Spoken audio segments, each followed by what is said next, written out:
Victor? Vic, whenever you're ready, bud. There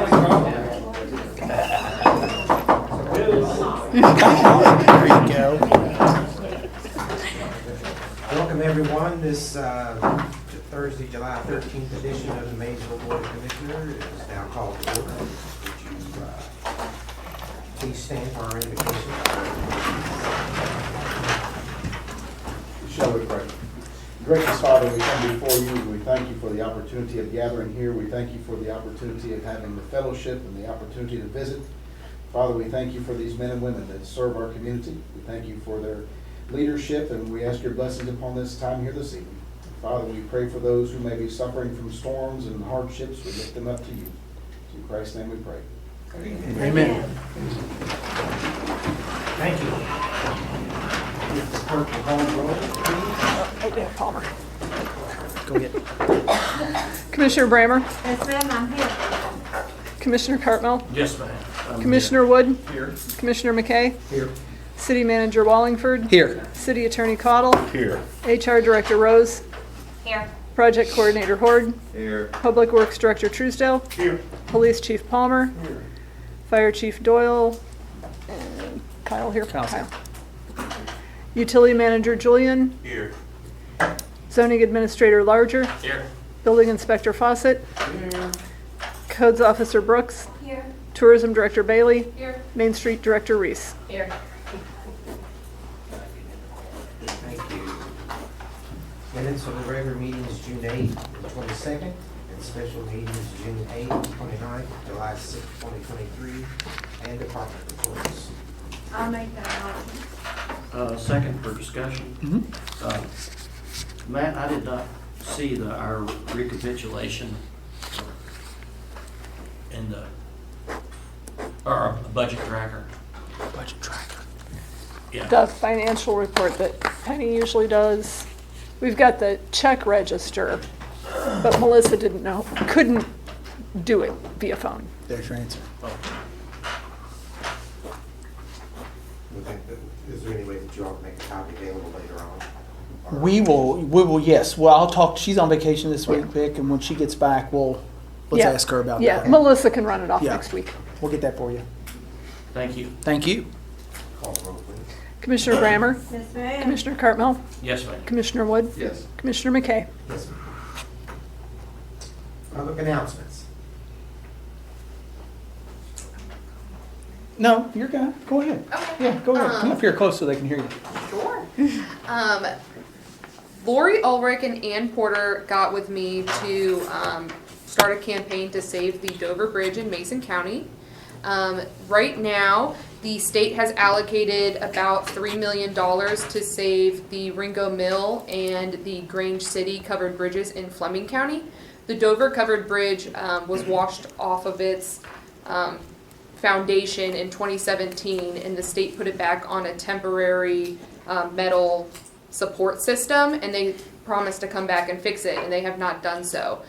So Ringo Mill and the Grange City bridges are going to be fixed this year with a company that's coming down from New England. And since this is a budget year, we want to get the attention of the Kentucky legislature so they can allocate $1.5 million to the Dover covered bridge. So I know that the county has already started writing a resolution for support in this. So just coming to you guys and asking if that's something that you guys would also be willing to do. And then we also have a petition for action here in case anyone around has not signed it yet, so people can sign that afterwards. And then we are also selling t-shirts to help cover our costs for mailing the petitions in, advertising. We're going to take out some ads in the newspaper where people can scan it and go sign the change.org petition online. We have about, I think, 1,000 signatures so far right now. So we're trying to build more momentum and get the attention of our local legislatures, and then also the governor, and he is aware of the project, and he said that the main focus needs to be on Jim Gray, who is head of the Department of Transportation. So there you go. So you're asking for a resolution from this body for support, and I think when you and I were talking, you would like to have all 5 of them sign a letter? Yes, handwritten letters to the governor and to Jim Gray after the resolution. You don't have to, but she's asking, and we'll get with Kelly for a resolution at one of our And next you're gonna meetings. write that letter with that sign, right? Well, She's going to write the I will letter. provide you guys with talking points on what we would like to be in the letter. Okay. Yeah. I would just say, obviously, the bridge is not within the city limits of Right. Maysville. However, it is a tourist attraction Yes. that benefits the city of Maysville, and I think if you all are, I don't see anything legally wrong with supporting that. Fantastic. We have a tour bus, 3 tour buses scheduled, so 90 people will come in November. They come in every year to do the covered bridges. We also have another one that we're booking for August, so that's just the start of this year. In the fall, we'll get a lot more comments coming in. Judge, did you pass a resolution Tuesday? Okay. Kelly, may not hurt to get with John instead of reinventing the wheel. Okay, thank you. Sorry, we are passing a resolution, we did not pass it Tuesday. Oh, okay, Yeah, okay. but it's in work, yeah. Okay, and then you communicate with Kelly on what you would like in there. Got it. Does that sound good? Sounds All right. good. And you're wanting us to buy tickets. No, these are just little stickers, stickers. for you guys. You can put them on your car, you can put it on your laptop, whatever you want to do. Write that letter. with Audio may not be working. Thank Audio. you. Thank you. Yeah, okay, thanks. Any other public It was announcements? making a lot of noise. Anybody? Wait, which one? I got one. Yeah. Yeah, no, go ahead, absolutely. And it kind of worked out this way, but Officer Davis is standing in the door. Yes. 2 weeks Bring ago this up. tonight, Officer Davis was on Kentucky 11 coming back into town. He observed a male driving a car, have a medical emergency, slumped over the wheel, crossed the lanes of traffic, hit the guardrail. Officer Davis then took his car, assisted that vehicle to stop, and we got this guy some medical attention, got him saved. He saved innocent citizens as far as oncoming traffic coming the other way, and he also saved this individual by getting him medical attention. And I just want to recognize this. Absolutely. Y'all know Good that? job,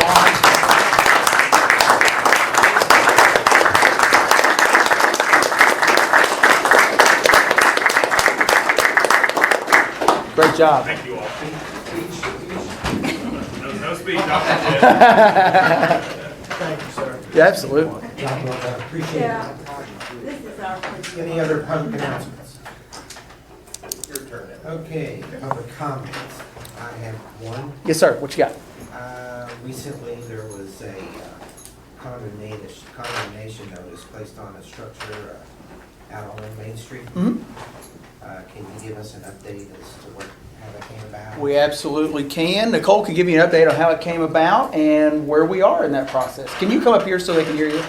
So 2 years ago, I actually met with the trust out there, and originally it was just for the windows and the roosting of the buzzards up there. They let me know that they were going to do something about that, and obviously nothing had happened. Now, excuse me, which trust is this? This is the The Morris, Winston the Morris Trust. Oh, Elizabeth Morris. Yes, like trust is what it is from Cincinnati. So 4 of them came down and we met and we talked about it. Since that time, it's obviously gotten to the point that it's depreciated even more. And we felt that this would be the best way to get their attention, to possibly. And explain why, what's depreciated in the building, you know, that you had the chimney and then I The think some chimney vandals. fell, obviously with some of the windows been broken out, bricks are falling. Somebody did break into it, the back door's been kicked in, the inside has been trashed. There's a few little buildings in the back, those doors have been kicked in and broken as well. So I don't think anybody knows that. It's just you really have to kind of get in there and take a look at it and you see what's going on. I think it's a beautiful building. I think it attributes a lot to the history of Old Washington. And our intentions are not to demolish the structure. This is to get some action in a trust that has the money to make the necessary repairs before it does become demolition by neglect. And you met with them again? No, actually today. Okay, yeah. Today, they actually contacted me. I've talked to a contractor. They are already getting estimates that had to be turned in by 12 o'clock noon today. So just putting that little red tag out there has already set a fire that I think it will be getting fixed up here soon. So I have to return a phone call tomorrow. He called me pretty late this evening and for somebody at the trust, and I will get a timeline and a work schedule Good. Well done. ready to go. There So- was a thread on Facebook about a bunch of city plans in one of those buildings, and they put a picture on it and wondered why the city was leaving their plans out there. And that's the trouble with places being open, is those wouldn't be our plans. No, Those are plans if those plans were actually seen, because you know Winston was a surveyor. So any documentation that would have been in that structure that the vandals had potentially taken or taken pictures of, number one, they're trespassing and that's stolen property. Well, and that's his. That's his stuff. That's his exactly. From Maysville Survey, yeah. Yeah, that's what it is. Because So, he engineered the water line out there and everything. well, I remember when I worked at Hendrickson's years ago, he went in there and redid the whole entire building. He sure did. And it was beautiful. Yeah. You know, it's just, I know what its potential could be, and it's working that way. So, Good job. Commissioner, do you have another question? So there's movement on it, yes, and the placard will stay until there's actually movement correct, been made. yes. Thank you, appreciate it. Well done. Any other public comment? All right. Next item 6 is appointments and reappointments. I have an appointment to the Board of Adjustments, Sarah Gerlach. with a term to expire July 31st, 2027. You want to do these individually, or? Please. Okay. Oh, that's it. I'll make that motion. Second. Call the roll, please. Commissioner Brammer? Yes, ma'am. Commissioner Cartmel? Yes. Commissioner Wood? Yes. Commissioner McKay? Yes. Just so you all know, that's a reappointment. She's already on the. Right. Okay. Okay, I have an appointment to the Joint Planning Commission, Rick Lawrence, with a term of scheduled to expire July 31st, 2027.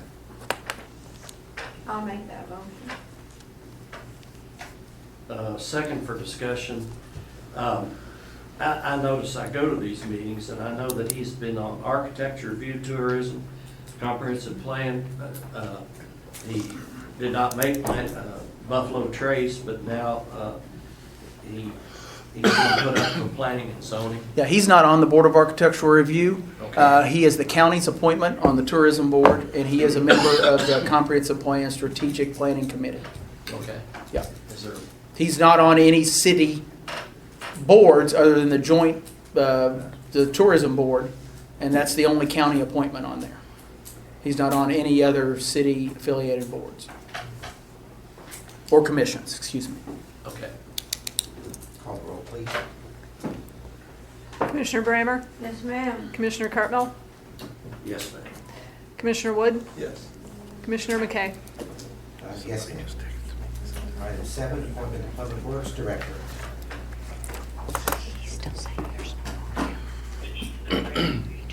No volume from what? Somebody's trying to watch that. No. I don't know why. I mean, it looks like there is. Audio. Was there a commercial break when I spoke? Well, we're getting word that, excuse me, Commissioner, that there's no audio coming through on our, I'm sorry. And the monitor looks like there should be, so I don't know Okay. what else to do. Some memo to Mayor, City Commissioners from Matt Wallingford, subject Public Works Director. I respectfully request the appointment of Luke King as the city's Public Works Director. Luke has been with the city for a year now, and I've been very impressed with his work ethic, managerial skills, and his ability to work with our citizens. He's passionate about his job and is willing to do whatever it takes to make our city the best it can be. This appointment is to be effective August 1st, 2023. Is there a motion? I'll make that motion. Do I have a second?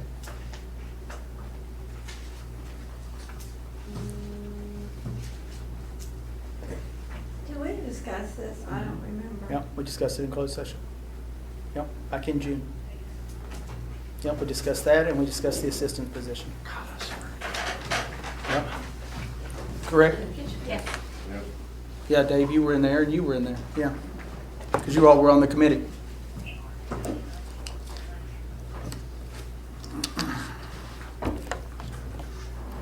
And who wrote the recommendation? I did. You did? Yes, I did. Okay. Okay, Is that a second? yeah. Call the roll, please. Commissioner Brammer? Yes, Commissioner Cartmel? Yes. Commissioner Wood? Yes. Commissioner McKay? Yes. Commissioner McKay, if I may, real quick, Luke had scheduled vacation long before this ever went on, and he sent me an email, if I may, real quick, read it to you all. I want to start by saying that I truly appreciate this opportunity, and I'd like to thank all who have welcomed me in and helped me to get to this point.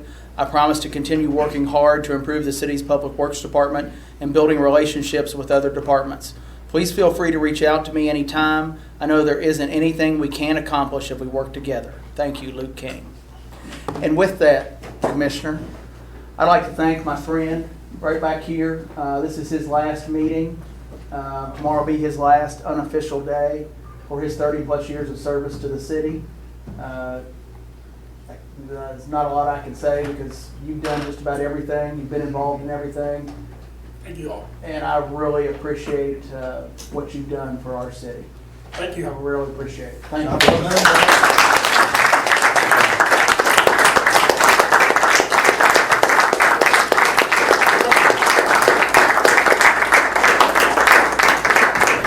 we'll keep calling you. Oh, I'll still be around, guys. I'll still be around if anybody needs me. Dennis, we thank you and the Thank you all. entire, Andrew, I'll entire catch you in a bit. Truesdale family. If we're uncertain what they're talking about, can I call you? Yes. Okay, thank you. I will. It's not like the city cell phone's still not gonna be here. I mean, it's still mine, so everybody's got their numbers. Well, best of luck to Best you. of luck. Item 8, Jimmy got shortchanged, but he has done an excellent. Ah, he has. He's been wonderful. Thank you all Yes. very much. I'm cutting to Rick's business now. Item 8, discussion, second monthly meeting.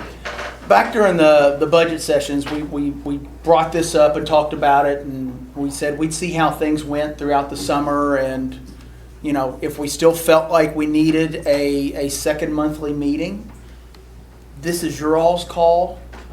You guys tell me what you want to do, and there's going to be, let's say we get rid of the second monthly meeting. There's going to be plenty of times where we have to have special meetings on items, that'll need to be called. But I just want to, what's your all's thoughts? If they wanted to get rid of the second meeting, could we simply suspend it versus taking it completely out, or would you recommend taking it out in case they decide they wanted to go back? I think we changed the ordinance. Okay. Because we gotta follow our ordinance. Okay. And if it says we're gonna have 2 meetings a month, we need to have it. Okay. But it's no problem for me to amend the ordinance and take it out if you choose to do that. And if we, on down the road, decide. Just add it back? We should have had. Could you present that at the next meeting? Sure. Yeah, the next meeting will be an 11 o'clock. 11 o'clock meeting, yeah. Uh-huh. You won't be here though, will you? Correct. I'll be gone on But I vacation. would recommend that we have a second meeting to make it where the public can come to it. Oh, they're all open It's meetings. an open meeting. They're Yeah, all. But I'm talking about 11 o'clock. Oh, yeah. There, Yeah. Yeah, it would still be I know a. that, but I'm talking about if you have 11 o'clock in the morning, most people can't. Okay, so you're saying if we, That's what I'm saying. if we need a special meeting that, Yes. well, what I would do is like I normally do. If we need to have if something comes up, we need to have a special meeting, I'll reach out to the 5 of you and say, hey, what works best for you? And especially, Ann, if it's an item that involves, Yes. absolutely, yeah, absolutely. So something to have, so is that the purview of the commission, is to draft an ordinance amendment to take?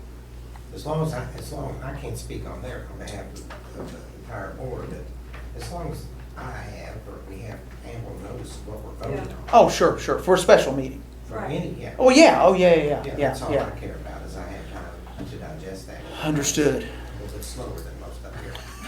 What about, I bring that not in 2 weeks, but at the next regular or 5:15 meeting? Yes, sir. Just because I won't be here. Yeah, that's fine. That's good. That's fine. Is that okay with you all? Is that okay?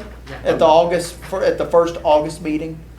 Because I know, I don't think it would be a problem to do it at the next one, because we're going to need to do what I gave you. We're going to need to have a first reading at that one. My law partner, Michael Clark, Yes. is going to cover that. Yes. Okay. So we'll have first reading on. Or what's everybody else? Oh yeah, that's whatever you all want to do. I'm all right. Because it's going to take 2 readings, so we're going to need 2 meetings before it would become official. I'll go ahead and prepare it. It'll be ready for the next meeting. Is that okay with everybody? Yeah, I mean, I'll vote yes. Okay. We've flushed out this whole second meeting thing. Okay. To the point where we don't need it anymore, I think. We'll have something prepared for you. All right, thank you. You're welcome. 9, discussion, motion renaming Forest Avenue Park. You all were presented with a petition by Mr. Jerry King last month regarding renaming Forest Avenue Park. And everybody has been given a copy of that. So if that's what you all would like to do, we would just need a motion. And commissioners, anything else you would like to add? I would like to entertain renaming the park the Jerry and Paul King Park, because Jerry's been instrumental in the city of Maysville as well, former employee. of the Sure. city. And I'd like to take it a step further, if my colleagues don't object, is to name that basketball court after Pat Moore.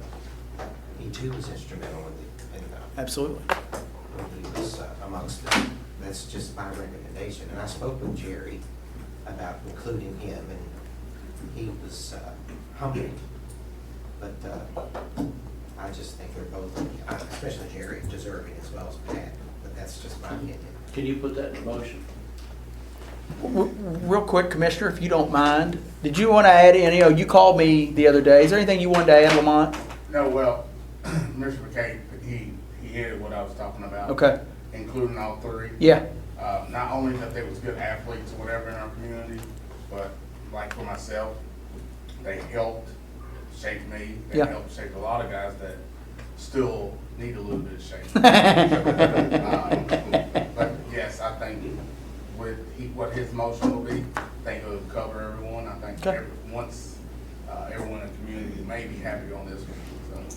And you can make a motion if you'd like. So I would like to make a motion, if I may, to name the Forest Avenue Park the Jerry and Paul King Park, and the basketball court at such park after Pat Moore.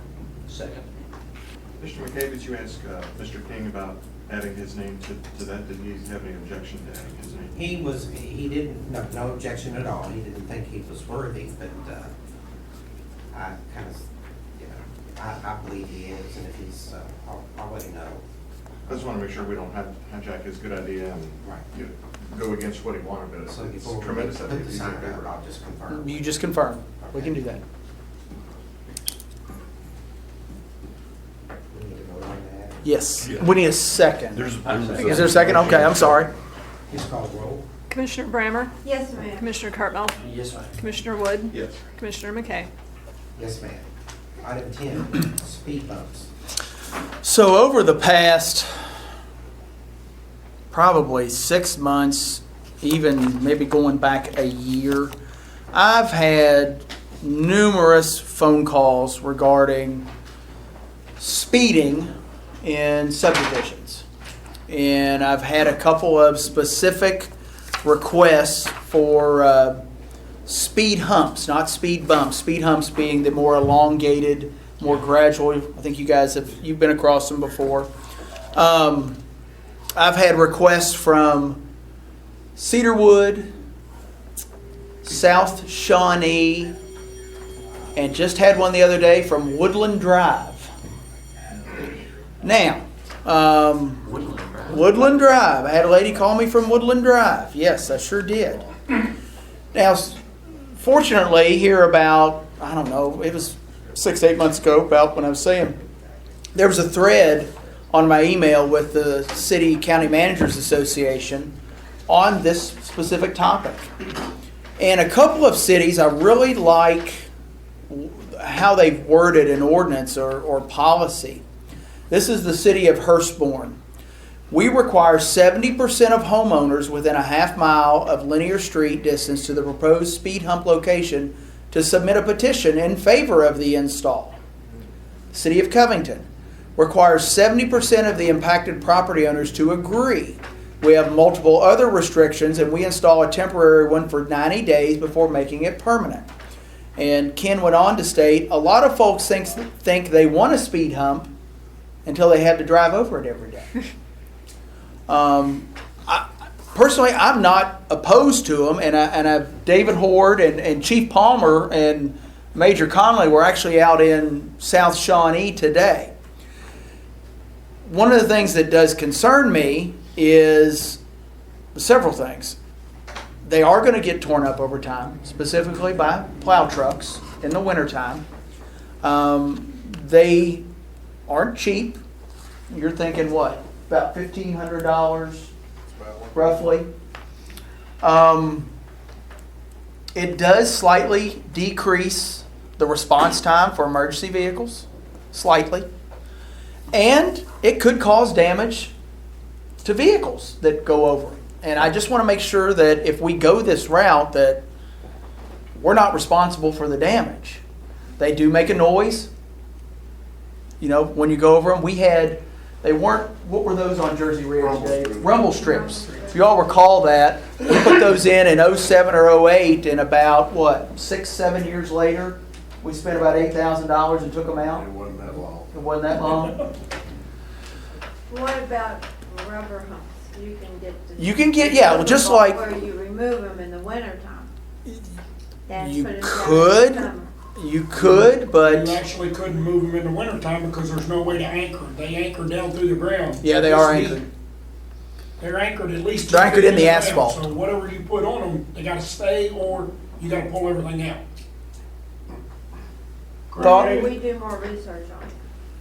Well, I'm getting pushed pretty hard on them. I know, but I understand why these people are complaining. Sure, I mean, now, you and I took a ride with, 2 weeks ago with Vicki Griggs and Jeff McIntyre from District 9. They came in and we rode down 2nd Street because we were, I brought that to your all's attention. And I recall Vicki saying that one of the reasons they don't use those, and you correct me if I'm wrong, is because people slow down and go over them, then they speed right back up again. You recall that? Now, one of the other items I'd like to think about, versus, I'm not saying we don't do speed humps, are solar-powered speed limit signs. You've seen them that flash when you're going over the speed limit, or go red. And they mentioned those, didn't they, on 2nd Street? Well, you think that's gonna work? The speed humps may not work. I can stand and holler at it. What I'm afraid, well, I'm not afraid, but I can tell you what's going to happen.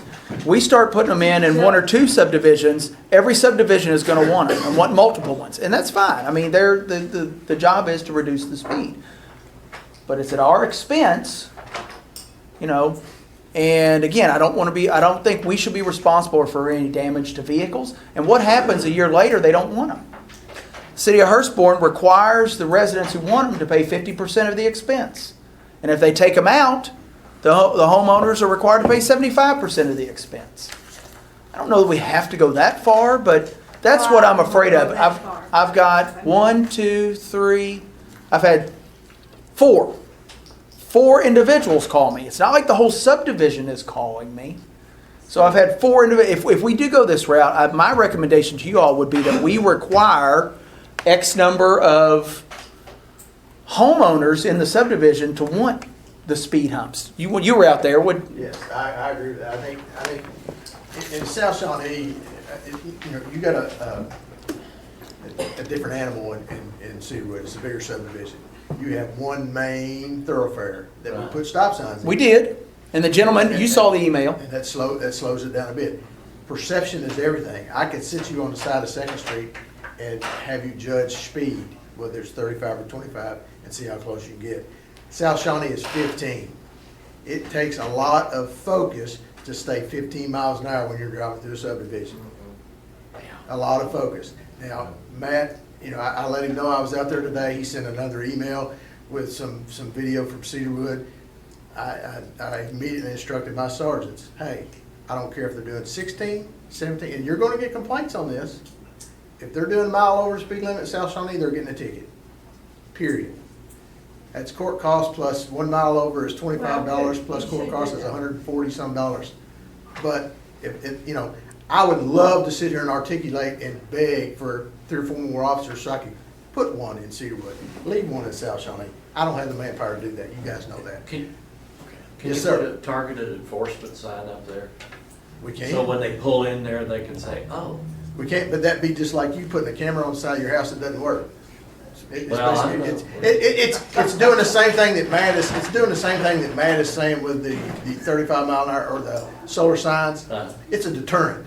Yeah. It's a, you're gonna look and see how fast you're going. But, all we can do is continue being reactive towards this and enforcing it the best we can with the manpower that we have. If we put those speed bumps out there, how many would there be?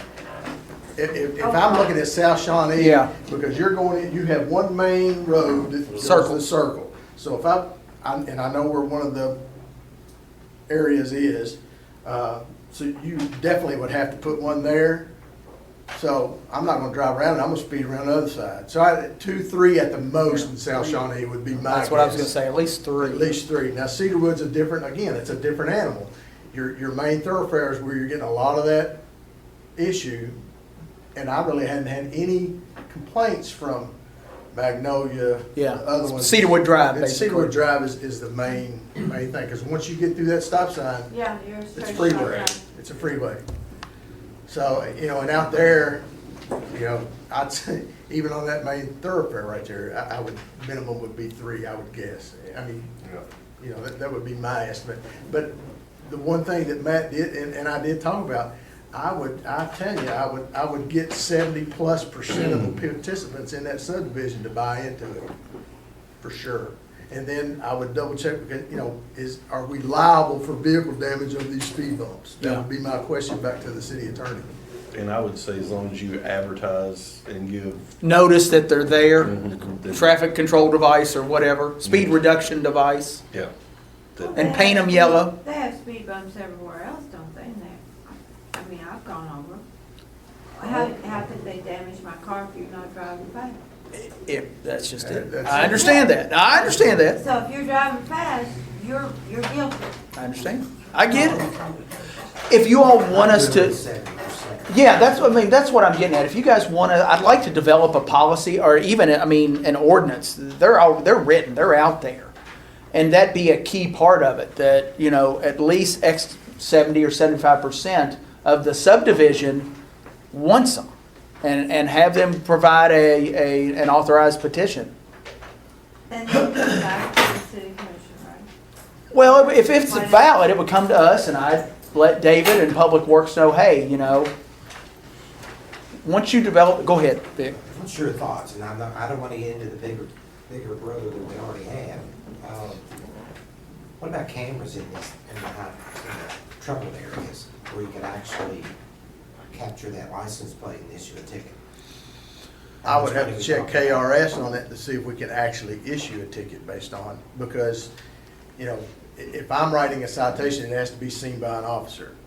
I have to have some kind of a witness. I would have to check KRS and check legality of issuing. I know states do it. Believe me, I know. You pass a toll booth in Chicago, what are you gonna get? You're gonna get a ticket in the mail. You got 100%. Ohio too. Ohio too. I would have to check the legality of that. That's one option. But I don't think it is. Yeah. We don't have any polls. I don't know if, I've never seen them in Kentucky, so I don't know. Cameras on. Now, there are cameras that you talked to me about the other day in regard to, We call it flocker camera, and basically these cameras read license plates and run it through NCIC. And Lexington has been very successful with, kidnapping cases, stolen vehicle cases, all kinds of stuff, recovering it. Now, it's an expense. but they're not using them They're for not speeding using it for tickets. Speeding tickets at all. So, All right, but- David, is That's there? just an option. Yes, sir. No, it Sure. it might be a deterrent to where, hey, okay, I'm reviewing this. Say we put one at the four-way stop by Commissioner Carter. Okay, I download it every day. I look, I've got 4 or 5 vehicles running a stop sign. I can look at that license plate. Hey, that would give me a time to go have a courageous conversation with that individual. Say, look, I know you've been running the stop, please stop, or we will pick up enforcement and do that. Or it can be, it can be used as an enforcement tool. If it's something that we can move around to, okay, we're getting a lot of complaints in Cedarwood, we'll set it out here. We have the video evidence to document that to where I can go back and do some other stuff. but I don't, legality through KRS, I don't think the state of Kentucky is up to issuing citations based just on a camera type of information, if that answers your question. It does. David? David, is there any other traffic calming devices which the state could recommend? You can narrow the road, you can do roundabouts. I mean, in a subdivision like Yeah. that, it's really difficult. I mean, a lot of places that narrow lanes down and do different things, but. Be tough out there. Yeah. I mean, if everybody's open to it, we would be glad to draft a policy or an ordinance for you all to review and adopt, if that's the wishes of the commission. That would require 70% of That would require. affected area. I would recommend that be in there, absolutely. Just so it's not one individual, it's the entire subdivision that wants it. So if everybody's okay with that, I'll get with Chief and, oh, go ahead, Dave. You really need to agree where you're gonna put those. Yes, things like that. It's a boom, boom, I mean, it makes that noise all the time. Well, Where the signs are gonna be, where the speed bumps. Well, I live with the Order from the railroad, so you judge's get house. used to it. Well, I know, but I'm just saying. I know it's a hard expense, but you have to read the. Yeah, they don't like city signs. code. Yeah. You really do. It would be you'd have to slow down to go through it. Well, that's the purpose of it. But it I'm would be a all lot for it. bigger. But then it's- We'll draft it. But then it's the Because I slow think down if and those- brakes, and it's the takeoff on the other side. If they've got a That problem, people we hear. gotta help them. Sure. We have to help them. Sure. We'll draft I'll get a policy. Shouldn't take me long to get a policy drafted, and hopefully might have something for you in a couple weeks. If that's okay. Yeah. Thank you. Okay, you're welcome.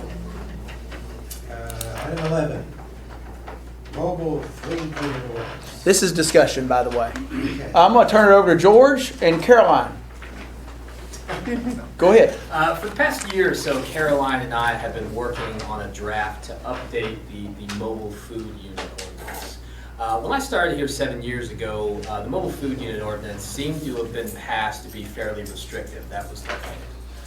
Back after we created the entertainment district, Matt and Caroline did some good work updating it to encourage mobile food units downtown. Well, in the past year or so, we've had some experience with mobile food units downtown, and it's been encouraging. And so that's what Caroline and I have been working on to make it even friendlier for mobile food units downtown, expand where you can have them, and make some quality of life improvements to the existing ordinance. And the draft is in a final-ish form.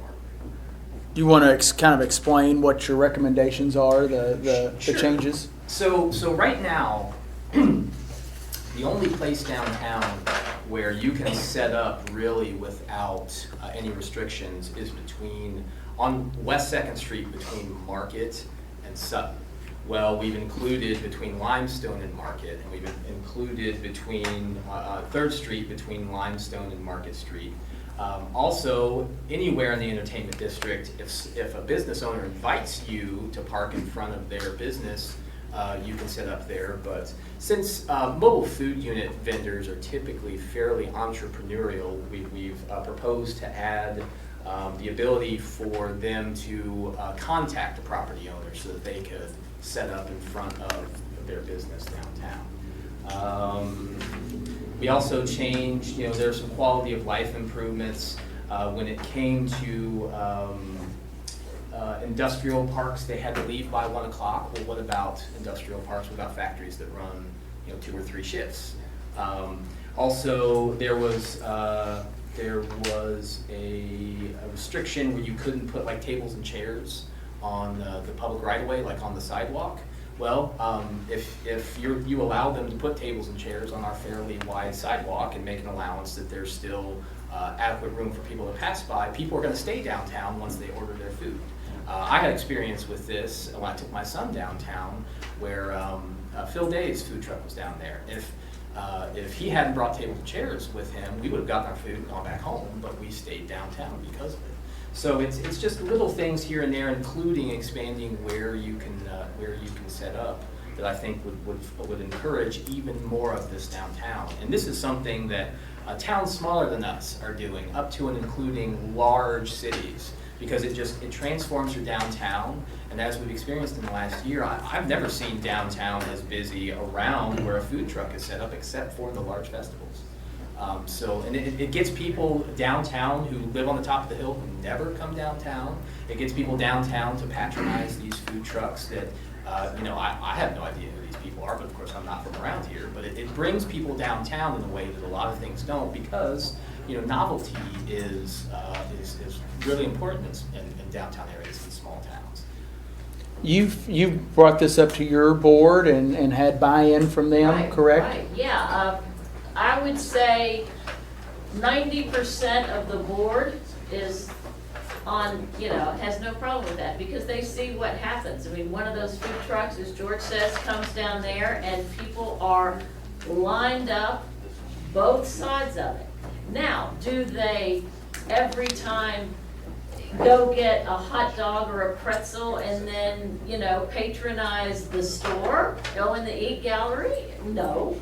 Or do they get a slice of pizza and go into Christian Treasures? No, not that they're opposed to that. I'm just pulling some off the top of my head. But it does show people, that did get that pretzel or the lobster roll or whatever, people that had not even been downtown.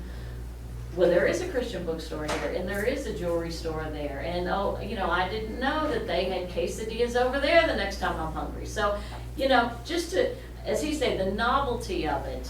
We love all of our current downtown eateries, but they're not a novelty. I mean, even people from this building who sometimes, just stay here and eat or bring their lunch, when we have a different sort of thing, we see them all, head that way. And so, I agree with George. I think it's a positive. I agree. I think it's a great idea. So what's your thoughts about having set up so many feet away from an existing restaurant? That's something we discussed. That's not currently in the draft, but it could be something we could look at. if you'd like. I had some experience with this in late 2021. My son and I were traveling to and from my hometown a lot, and they do every few weeks Food Truck Fridays downtown. And you would think that restaurant owners would not want it, brick and mortar restaurant owners would not be in favor of it, but the amount of people that are downtown, they love it too, because there's hundreds, possibly thousands of people in that downtown area. And again, there might be restaurants that people who don't often go downtown don't know about. So if they're downtown for one of these food trucks and they say, hey, I want to try that one next time, or I want to come down there and do it. It gets people, businesses, in a downtown area, the businesses depend on foot traffic, and this accomplishes that. That same evening when I took my son downtown and patronized the food truck, I went into a business, a store I had never been into, and it became my favorite store downtown. I had never been downtown for a specific reason, and never took the opportunity to go downtown to go into it. Well, case in point, down at Kenton, they sponsor They sponsor them. the food truck outside, and it's people get the food, go in there and eat. Right. Yeah. Right. Or what he was saying, there was one there last summer, and and I thought, oh, I'll go try it. And the line was so long that I ended up going into Pandemonium instead, and now I go there all the time. Mhm. They got great quesadillas, by the way. So again, it's just driving people there. It's something that we don't have currently that drives people there. And we had so many hoops that they would have to jump through, only X amount of hours, only on this street, only by invitation, only there. And it just, made it so hard. We're just trying to make it a little easier and see how it goes. Plus that we have, what he was saying, if you are entrepreneurial like, call up the business owner or the building owner. We have buildings, as we all know, downtown that are empty. And why not put a food truck in front of one of them? You're not driving away anybody if that's an empty building anyway, so. Right, and you all were asking about X amount of feet from an existing restaurant. I think there's not to use corporate buzzwords, but there's a certain amount of synergy that we could get with some of these restaurants where if they parked in front of Kenton, I think Sprinkles of Hope actually closes around 5 o'clock, but if they stayed open, you could eat dinner with the food truck and go in and get cupcakes or a dessert. You could go into Delight's and get milkshakes or something, stuff that, you know, the food trucks don't actually serve. So, you know, I'm not saying it's a good or a bad idea to do that, and I want to look at that and possibly put that in the ordinance, but I don't know that it's as much of a negative as people think it is. And I wasn't thinking 500 or 1,000, I was thinking if my address is 126, then why can't they send it right next door? Right. That's what I was thinking about, but that's just me. Okay. Well, we'll get it finalized, and if everybody's okay, we'll get that presented to you when they're ready. Thank you. Sound good? Thank you. you. Thank you, Caroline. George? Item 12, municipal order amending personnel policies, critical incident leave for police, fire, EMS officers, 23-02. A municipal order amending City of Maysville personnel policies and procedure manual regarding critical incident leave for police and fire, sick leave accrual schedule for fire and EMS officers, and vacation leave credit. Whereas the General Assembly of Kentucky has passed amendments to KRS 15.518 and KRS 95A 292 to provide 48 hours of leave when peace officers or firefighters are involved in a critical incident that is stressful enough to overwhelm the employee's usual coping strategies. And whereas the City of Maysville wishes to amend its policies and procedures regarding sick leave for fire and EMS officers and also vacation leave credits, whereas the City of Maysville personnel policies and procedure manual needs to be amended to allow for said changes, now therefore be it ordered as follows. The City of Maysville personnel policies and procedures manual is amended to include the following. Critical leave for a police officer. For the purposes of this section, critical incident means any event that has a stressful impact sufficient enough to overwhelm a peace officer's usual coping strategies. These events may include an officer-involved shooting, a vehicle crash resulting in serious injury or death to an officer or a citizen, an officer being the victim of a felonious assault, the death of a colleague or partner, the death of or serious injury to a person in the custody of the officer, the severe injury to or death of a child, particularly if the officer has a child of or near the same age, or an accident involving multiple deaths or injuries in a short amount of time. Any peace officer involved directly in a critical incident may take up to 48 hours of leave immediately following a critical incident. This leave may commence upon, number one, the completion of that peace officer's shift encompassing the critical incident, or when all necessary administrative procedures relating to a critical incident have been completed, and two, the officer informs his or her supervisor. This leave will be paid leave. Critical leave for firefighters. For purposes of this section, a critical incident means any event that has a stressful impact sufficient enough to overwhelm a firefighter's usual coping strategies. These events may include a fire or vehicle crash resulting in serious injury or death to a first responder or citizen, a firefighter being the victim of a felonious assault, the death of a colleague or partner, the death of or serious injury to a person in the medical care of the firefighter, the severe injury to or death of a child, particularly if the firefighter has a child of or near the same age, an incident involving multiple deaths or injuries in a short amount of time. Any firefighter involved directly in a critical incident may take up to 48 hours of leave immediately following a critical incident. This leave may commence upon, one, the completion of that firefighter's shift encompassing the critical incident, or when all necessary administrative procedures relating to a critical incident have been completed, and the firefighter informs his or her supervisor.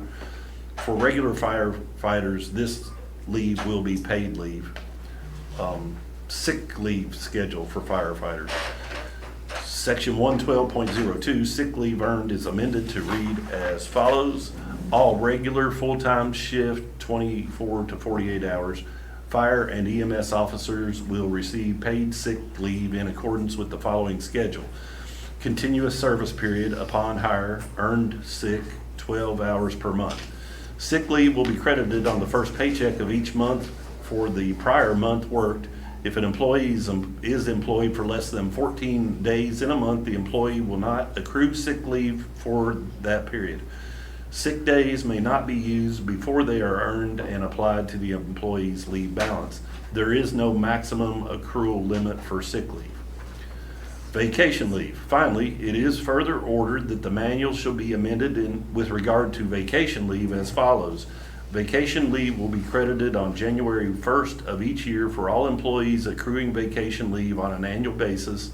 The city manager, with approval from the city commission, may negotiate vacation amounts with potential new hires and modify vacation accruals for any employee of the city.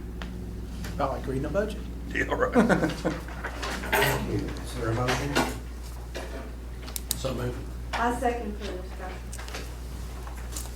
The vacation leave that's in this, with the manual, does everybody have a manual now?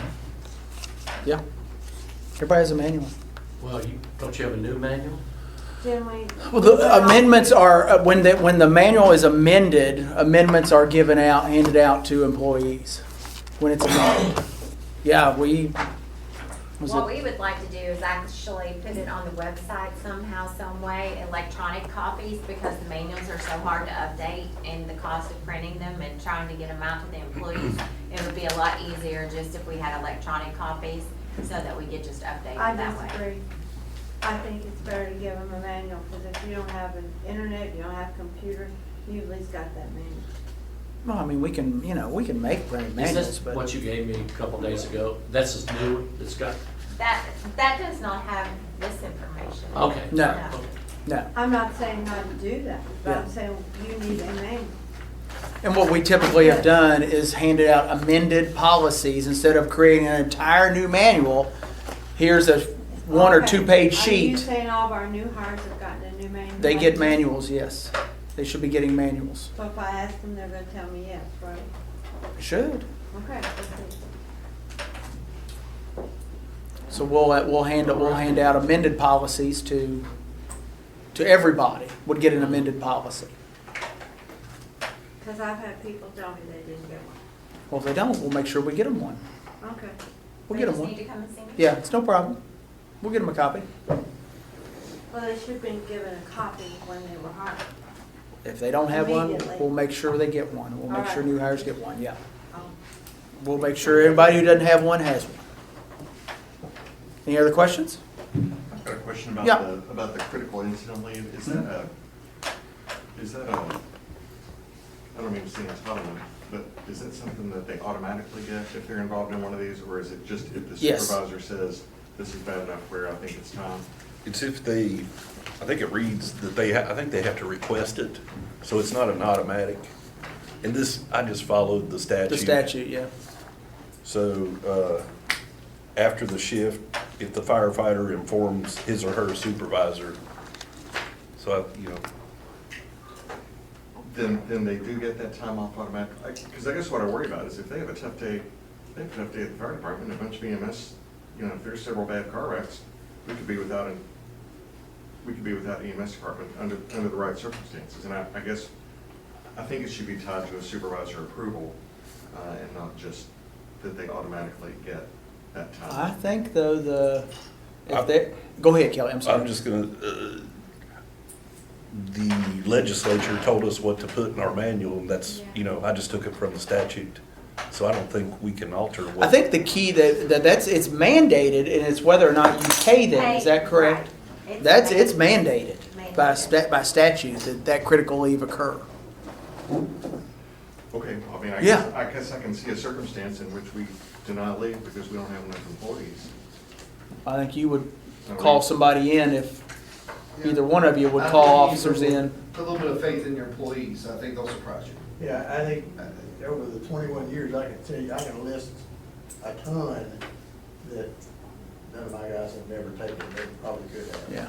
And I think this the mental health has come about, and it was driven by lobbyists and legislators out of Warren County from the tornadoes that went through Bowling Green, and you had officers and you had medical people picking up body pieces after the tornadoes. And it's I know the layperson doesn't see what fire and what police see, but I assure you, I can put you in some situations that I've experienced that you'd be shaking your head at. I promise you that. No, and I'm not saying. But I think it's, no you know, sense. we have a very good support system, and have always had a very good support system, and pushed it even further with our chaplaincy program. Our chaplains have been to post-critical incident training, can recognize that, and it's, you know, but I'm not Commissioner Wood. I don't know what's gonna affect you. But if I have an officer comes to me and says, Chief, I need some time off, then he's gonna get it. Because his head's not in the ballgame, and it makes it dangerous for his partner or anybody else he's working with, or a citizen. If that makes sense. No, and I don't contest that people need leave and that there, some is warranted, but I think if it's shall give time off, you know, upon request, and there's 5 officers that respond to a bad wreck and all 5 of them respond to be off, then that puts other people in lurch. And if it's EMTs or paramedics that can't be replaced that quickly, then it makes us in a bigger one. I'm saying don't be surprised if we, or other cities have a shortfall in critical employees at times. Gotcha. Well, I feel like we've had those times and those employees pulled through, and I commend them for a job well done. Yeah. Okay. Just to be clear before we move off this, if you don't mind. Yeah. Every new city employee will get a hard copy. Yeah. Of the manual. Yes, we will make sure every. And then any amendments will just be the amended piece of that book. Yes, added to that, but instead of printing, instead of making an entirely new manual, yeah. Gotcha. Yeah. Call roll, please. Commissioner Brammer? Yes, ma'am. Commissioner Cartmel? Yes, ma'am. Commissioner Wood? Yes. Commissioner McKay? Yes, ma'am. Item 13, resolution awarding bid for purchase of 420 Wood Street, 23-36. A resolution awarding bid for purchase of 420 Wood Street, whereas the city of Maysville advertised for bids in accordance with plans and specifications as follows. A, 420 Wood Street, Maysville, Kentucky. B, advertised on June 2nd, 2023. C, bid opening June 19th, 2023. Whereas the following bid was the only bid received, Lawrence Development and Rental, $500. Whereas the city manager has recommended the acceptance of the only bid. Now therefore be it resolved by the city of Maysville, Kentucky as follows. The bid of Lawrence Development and Rental in the sum of $500 for the purchase of 420 Wood Street, Maysville, Kentucky, described above is hereby accepted on behalf of the city of Maysville. 2, the mayor is hereby authorized and directed forthwith to execute all contractual documents necessary or appropriate to effectuate acceptance of said bid and to consummate the contract on behalf of the city of Maysville. Is there a motion, please? I'll make that motion. I'll second. Call roll, please. Commissioner Brammer? Yes, ma'am. Commissioner Cartmel? Yes, sir. Commissioner Wood? Yes. Commissioner McKay? Yes, ma'am. Matt, do you have any other items before we go into closed Yeah, session? Commissioner, I do. I have a couple. I know Chief Palmer, I want him to chime in on this, but I've had numerous, and you all may have as well, phone calls regarding fireworks for the past couple of weeks. I think you told me you had, what, 28 calls? 28 calls in the past month. So he and I both, we kind of dug into some other cities and some of the ordinances. What we would like to propose to you all is enacting a fireworks ordinance. Somewhere along the lines of this language. This comes from another Kentucky city. Use of fireworks. Consumer fireworks shall not be used, ignited, fired, or exploded in the city limits of the city of Campbellsville, Kentucky, except as follows. December 31st from 10 a.m. until January 1st at 12:30 a.m. July 4th from 10 a.m. until 12:30 a.m. July 3rd and July 5th from 10 a.m. to 11 p.m. Any person wishing to use, ignite, fire, explode those fireworks authorized by KRS 227 and this section in the city on any other days shall obtain a permit from the city fire chief or their designee, with the issuance of the permit conditioned on the applicant complying with all applicable state and local laws, rules, and regulations. they've been going on nonstop for 2 weeks. And you had a gentleman come in today wanting to have a post 4th of July party on the 15th, I believe, correct? Yes.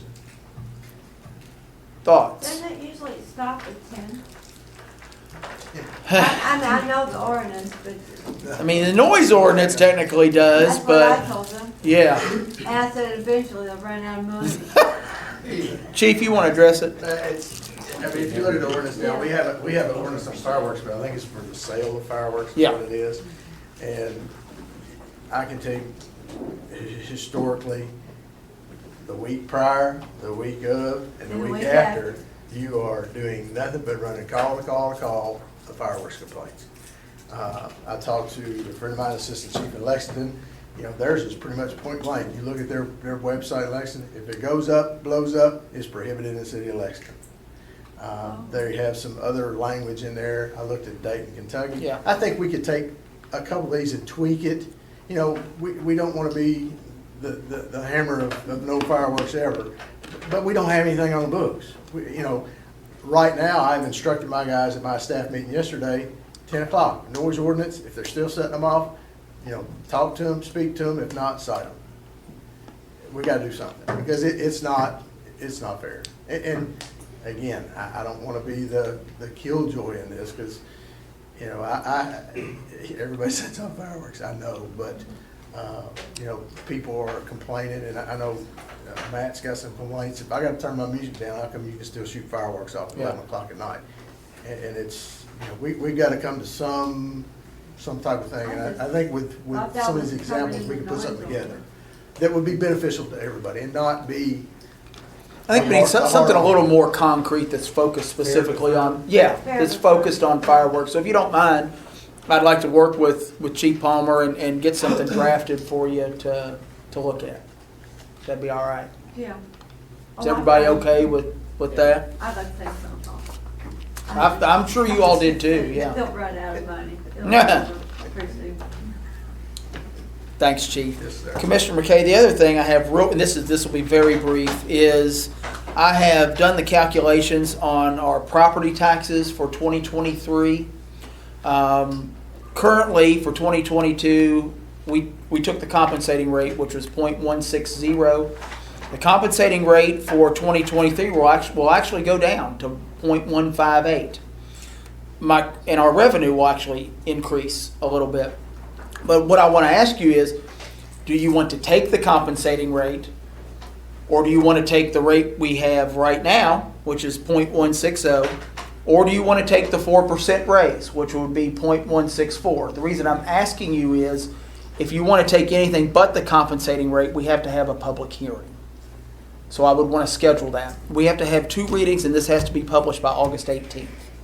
So I just want to be prepared and know which way Kelly needs to draft the ordinances. I like that 0.158. Okay. And basically what is... That's cheaper, right? Well, it will benefit, obviously homeowners and things like that. What has happened is Green Tokai and International Paper have gone off their industrial revenue bonds and gone back onto the tax roll, which has caused the real estate to go up and caused our compensating rate to go down. I just want to make sure what you all want. Well, that's the lower rate. Yeah, the compensating rate would be the lower rate, I'm good yes. with the compensating rate. Give the taxpayers a break. Yeah, it seems a tough time to raise, in effect, raise taxes, especially after the county adopted their payroll tax. Okay. I'm okay either way, but if we want to wait until next year to look at that, that's not fine. Yeah, we want to compensate for what they did. Okay, so what I'll do is I'll work with Kelly. I've already given him the information. I'd like to have the first reading in 2 weeks, so we can have the second reading, I think, August 11th, somewhere around there. And we comply with what Troy needs down at the PBA. Okay, that's it. Commissioner, that's one of the things I have. Well, before we go into closed session, I'd like to recognize County Commissioner Joe McKay and County Judge Owen McNeil. And I hope you heal quickly from the bus that just ran over you right there. We appreciate that, Commissioner Wood. He was just recognizing it, that's all. Thank you. Okay, next item on the agenda, item 14, closed session. I need my glasses. Pursuant to KRS 61-. Dismissal of an individual employee. Do a second? Call the roll, please. Commissioner Brammer? Commissioner Cartmel? Commissioner Wood? Commissioner McKay? And we will be coming back out, possibly coming back out with an action item. Everybody else can go. Everybody just stood up and started. Yeah, I know. And Fox. Not very respectful.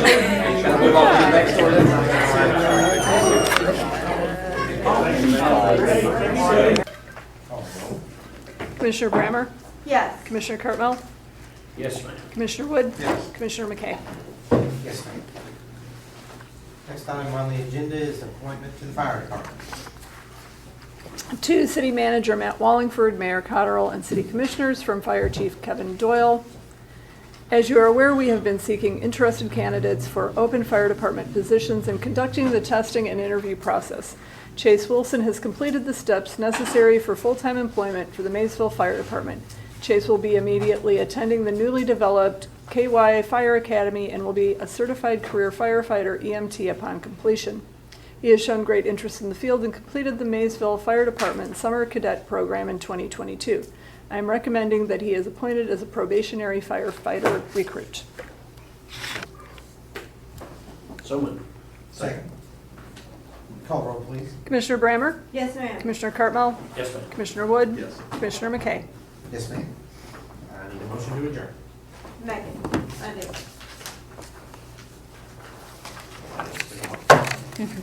I'll second that too. I'll make a motion and I'll second. Commissioner Brammer? Yes, ma'am. Commissioner Cartmel? Commissioner Wood? Yes. Commissioner McKay? Yes, ma'am.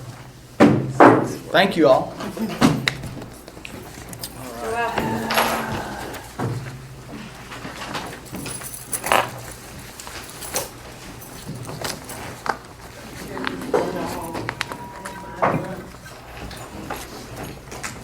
Now, do you just run away and leave it all for tomorrow? No. Y'all have a good night. She just left. Because her mom's ill. Oh, God. Yeah, that's why she left. Yes. I need a photo of you to go with. Oh, God bless. You're killing me.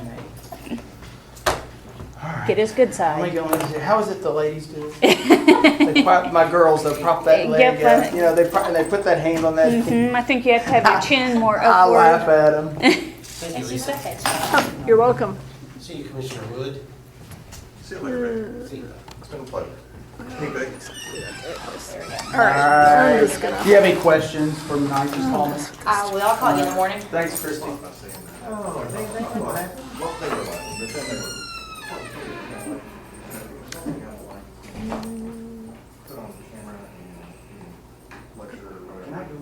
They have to be different and say sign out. Well, yeah, why is it not at the bottom? That seems like. All right. That's all we gotta do.